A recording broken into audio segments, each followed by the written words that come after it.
അത്യുന്നതങ്ങളിൽ ദൈവത്തിന് മഹത്വം, ഭൂമിയിൽ ദൈവപ്രസാദമുള്ള മനുഷ്യർക്ക് സമാധാനം. യേശുക്രിസ്തുവിൻ്റെ ജനനത്തിങ്കൽ നാം കേട്ട ഏറ്റവും മഹത്തരമായ ഒരു സന്ദേശം ഇതാണ്.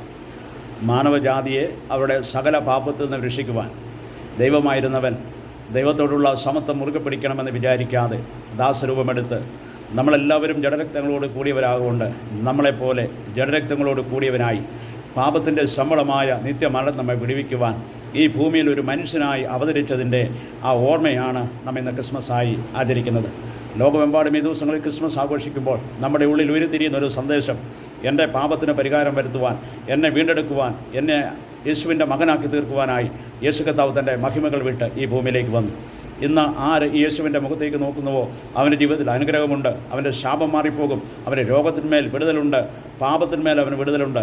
യേശുവിൻ്റെ നാമത്തിൽ നമുക്ക് ജയമുണ്ട്, സൗഖ്യമുണ്ട്, നമ്മുടെ ജീവിതത്തിൽ അനുഗ്രഹമുണ്ട്.